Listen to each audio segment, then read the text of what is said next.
Nous étions nous-mêmes en Syrie, nous sommes allés à Maloula, le village mythique, nous sommes allés à Damas. Il y a des zones où effectivement les Syriens pourraient revenir chez eux. Est-ce que vous imaginez qu'en Syrie, il n'y a plus de médecins? La moitié des médecins est partie.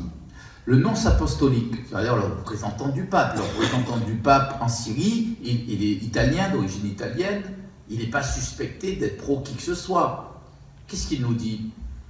Mais c'est le même message que nous a tenu tous les évêques que nous avons vus, mais tous les patriarches. Vous savez, en Syrie, à Damas, vous avez ce qu'on appelle la via recta, c'est-à-dire la voie où Saint Paul, en entrant à Damas, est tombé de cheval, s'est converti et a commencé à convertir.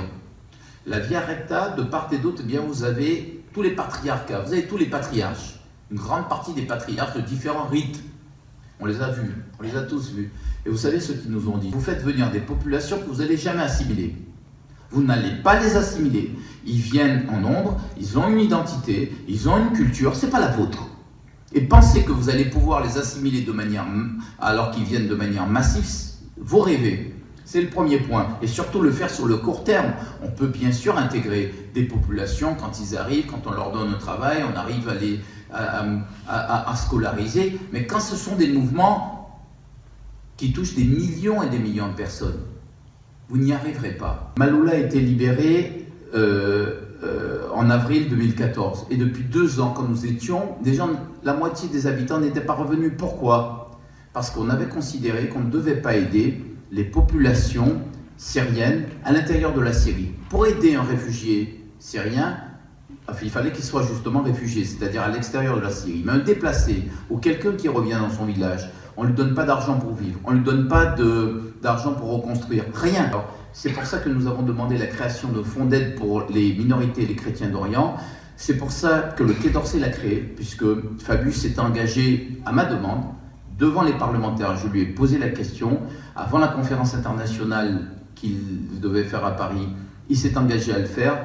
Je le dis, il a tenu parole sur cette question-là. Il a créé un fonds, mais nous avions demandé un fonds européen. Il a fait un fonds français. Il faut un vrai fonds européen ou mondial pour mettre le paquet pour reconstruire une sorte de plan Marshall. La proposition, on a parlé tout à l'heure des déplacés et des réfugiés, il faut tout faire pour les laisser là-bas.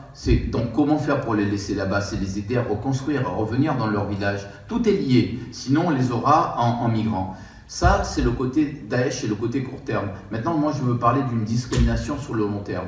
Pourquoi depuis 1950, les chrétiens disparaissent de ces zones-là? Pourquoi? Il y a une raison.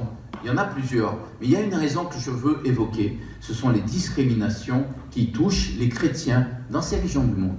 Parce qu'on parle de discrimination en Occident, moi je suis désolé, les chrétiens sont là depuis 2000 ans. Ils ont accueilli les musulmans et les ont même protégés. Et d'ailleurs, si l'islam s'est développé, c'est bien parce que les chrétiens, dans les premiers temps, les ont soutenus, les ont protégés.